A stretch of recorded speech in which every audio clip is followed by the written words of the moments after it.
Hello everyone. देखिए students, आज हम लोग हिंदी रीडर का चैप्टर नंबर 3 देख रहे हैं, जिसका नाम है नींव की ईंट। यहाँ पर वर्ड आया है स्टूडेंट, नींव की ईंट। तो हम सबसे पहले नींव का मतलब देखेंगे। ये एक बहुत ही फेमस और चर्चित शब्द है नींव। तो जैसे ही नींव शब्द का मतलब हम नाम सुनते हैं तो हमारे दिमाग के अंदर एक ही सवाल उठता है, या एक ही मतलब जवाब आता है एक तरह से, कि नींव क्या होती है। कि जैसे हम लोग कोई भी चीज़ की आधारशिला रखते हैं। जैसे मैं आपको एक सिंपल तरीके से बताऊं कि बच्चों, जब हम लोग कोई मकान बनाते हैं तो मकान बनाने से पहले उसकी नींव भरी जाती है, क्योंकि अगर आपकी नींव मजबूत होगी तो आपका मकान कई सालों तक टिका रहेगा। मतलब एक तरीके से क्या हो गया बच्चों, नींव का अगर हम लोग शाब्दिक अर्थ देखें तो नींव का मतलब ये हो जाता है कि किसी भी चीज़ की आधारशिला का मजबूत होना, वो उसकी नींव होती है। ठीक है। तो आपकी ये कहानी है स्टूडेंट्स। कहानी नहीं, यहाँ पर स्टूडेंट एक तरीके से इस लेसन को लिखने वाले जो राम वृक्ष बेनीपुरी जो हैं, वो आप लोगों को एक मानव सभ्यता के अंदर, हमारे समाज के अंदर व्याप्त जो चीज़ें हैं, लोग क्या सोचते हैं इस बारे में, उससे आपको परिचित करवा रहे हैं। तो देखिए, प्रस्तुत लेख के लेखक रामवृक्ष बेनीपुरी जी का जन्म सन 1902 में बिहार के मुजफ्फरपुर जिले में हुआ था।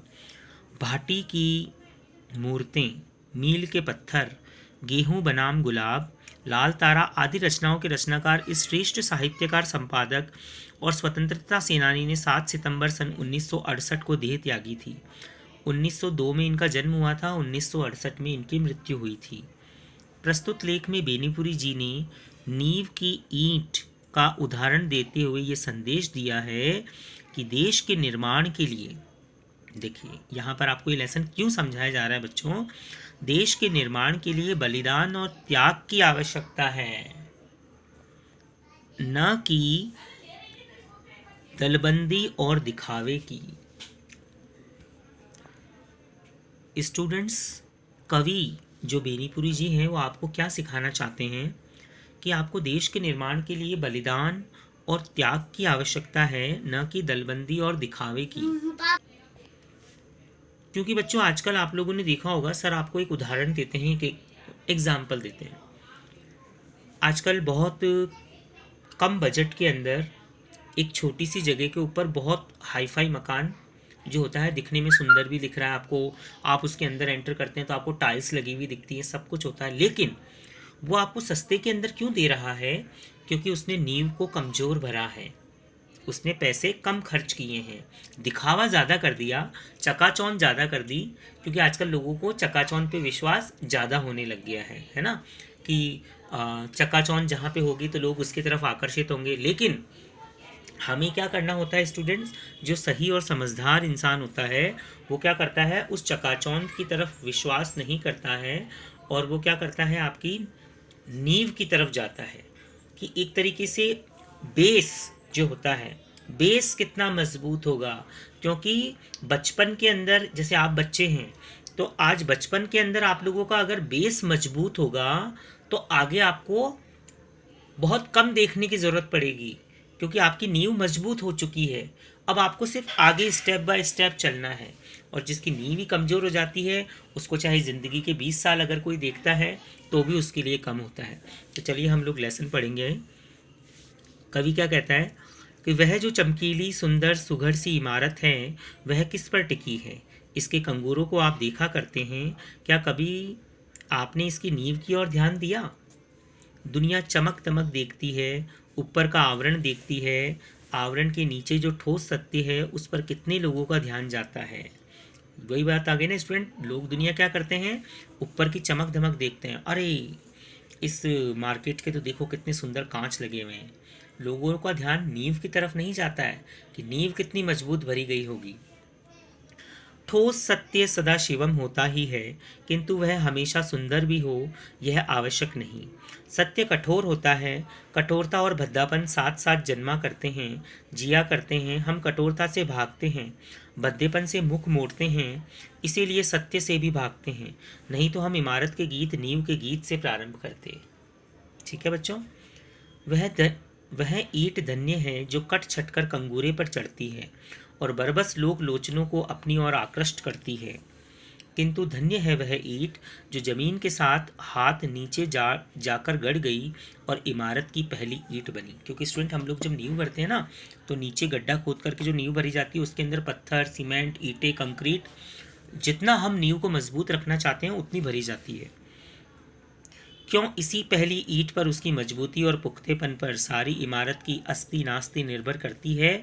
उस ईंट को हिला दीजिए, कंगूरा बेतहाशा जमीन पर आ गिरेगा। अगर ये कह रहा है कि अगर नींव कमजोर होगी बच्चों तो क्या होगा कि वो बिल्डिंग ढह जाएगी। कंगूरे के गीत गाने वाले हम, आइए अब नींव के गीत गाएं। वह ईंट जो जमीन में इसीलिए गड़ गई कि दुनिया को इमारत मिले, कंगूरा मिले। वह ईंट जो सब ईंटों से ज़्यादा पक्की थी, जो ऊपर लगी होती तो कंगूरे की शोभा सोगनी कर देती। किंतु जिस ईंट ने देखा इमारत की पायदारी उसकी नींव पर निर्भर होती है, इसीलिए उसने अपने को नींव में अर्पित किया। यह ईंट जिसने अपने को 7 हाथ जमीन के अंदर इसीलिए गाड़ दिया कि इमारत जमीन से 100 हाथ ऊपर तक जा सके। देखो बच्चों, क्या होता है, आप लोग नींव जितनी मजबूत भरेंगे, आया समझ में? तो सर आपके नॉलेज के लिए बता रहे हैं कि जब हम बहुत नीचे गहरा गड्ढा खुदवाते हैं, कुछ लोग कम गहरा गड्ढा खुदवाते हैं और वो नींव जल्दी भर जाती है तो वो कमज़ोर होती है। आप गड्ढा जितना गहरा खुदवाएंगे और उस गहरे गड्ढे के अंदर जितने मटेरियल का इस्तेमाल करेंगे, जैसे पत्थर का इस्तेमाल भी आप कर रहे हैं, ईंटों का इस्तेमाल भी आप कर रहे हैं, सीमेंट और कंक्रीट का भी बीच में भरने के लिए आप लोग इस्तेमाल कर रहे हैं, तो आपकी नींव उतनी ही मजबूत होगी। और नींव जितनी आप मजबूत करवाएंगे और नींव को जितना ऊंचाई पर लेंगे, उसके बाद उस पर जो बिल्डिंग बनेगी वो 100 साल से भी ज़्यादा टिक जाएगी। और 100 साल से ज़्यादा तो टिकेगी बच्चों। उसके अलावा अगर आप उसके ऊपर कितनी भी मंजिल खड़ी कर दें, ठीक है, आपने अगर 10 मंजिल 12 मंजिल खड़ी कर दी तो वो नींव उसके वजन को सह लेगी। वह ईंट जिसने अपने आप को 7 हाथ जमीन के अंदर इसलिए गाड़ दिया कि वह जमीन से 100 हाथ ऊपर तक जा सके। वह ईंट जिसने अपने लिए अंधकूप इसीलिए कबूल किया कि ऊपर के उसके साथियों को स्वच्छ हवा मिलती रहे, सुनहली रोशनी मिलती रहे। वह ईंट जिसने अपना अस्तित्व इसीलिए विलीन कर दिया कि संसार एक सुंदर सृष्टि देखे। सुंदर सृष्टि हमेशा ही बलिदान खोजती है। बलिदान ईंट का हो या व्यक्ति का, सुंदर इमारत बने, इसीलिए कुछ पक्की लाल ईंटों को चुपचाप नींव में जाना है। सुंदर समाज बने, इसीलिए कुछ तपे तपाए लोगों को मौन मूक शहादत का लाल सहरा पहनना है।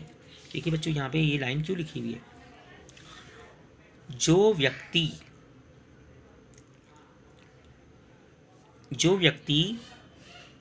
चुप रहता है, सहनशील होता है, वो ईंट की तरह तपता है, ईंट की तरह वजन सहता है। और जो मूर्ख प्राणी होते हैं ना बच्चों, वो क्या करते हैं कि फटाफट बोल देते हैं और ये सोच समझ करके भी नहीं बोलते कि हमें बोलना क्या है। तो यहाँ पर सुंदर समाज बनने का मतलब है कि सहनशील बनना एक तरह से। शहादत और मौनमुख, जिस शहादत को शोहरत मिली, जिस बलिदान को प्रसिद्धि प्राप्त हुई, वह इमारत का कंगूरा है, मंदिर का कलश है। हाँ, शहादत और मौनमुख समाज की आधारशिला यही होती है। ईसा की शहादत ने ईसाई धर्म को अमर बना दिया। देखो बच्चों, ईसा मसीह जो थे ना, उन्होंने लोगों ने उनके ऊपर बहुत अत्याचार किए। उस वक्त जो यहूदियों का राज था ईसा मसीह के ज़माने में, तो उन लोगों ने ईसा मसीह धर्म का प्रचार प्रसार करते थे। वो कहते थे कि ईश्वर एक है। तो वहाँ के जो भी राजा वगैरह हुआ करते थे, उन्होंने ईसा मसीह को ऐसे लकड़ी के क्रॉस के ऊपर लटका करके हाथ बांध दिए और उनके शरीर के ऊपर कीले गाड़े थे। लेकिन फिर भी ईसा मसीह ने मौत स्वीकार करी, चुप रहे, उन्होंने विरोध नहीं किया, मर जाना ही उन्होंने स्वीकार किया। तो ईसा की शहादत ने ईसाई धर्म को अमर बना दिया, आप कह लीजिए। किंतु मेरी समझ में ईसाई धर्म को अमर बनाना उन लोगों ने जिन्होंने उस धर्म के प्रचार में अपने को अनाम उत्सर्ग कर दिया। उनमें से कितने जिंदा जलाए गए, कितने सूली पर चढ़ाए गए, कितने वन की खाक छानते जंगली जानवरों के शिकार हुए, कितने उससे भी भयानक भूख प्यास के शिकार हुए।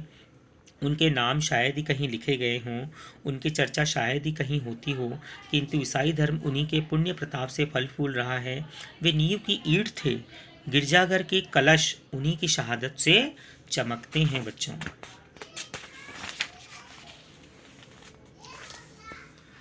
आज हमारा देश आज़ाद हुआ सिर्फ उनके बलिदानों के कारण नहीं, जिन्होंने इतिहास में स्थान पा लिया है।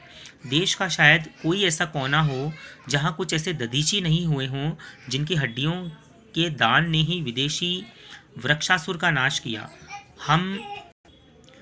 हम जिसे देख नहीं सके वह सत्य नहीं है, यह है मूढ़ धारणा। यानी बच्चों, आंखों देखी बात पे इंसान को विश्वास होना चाहिए।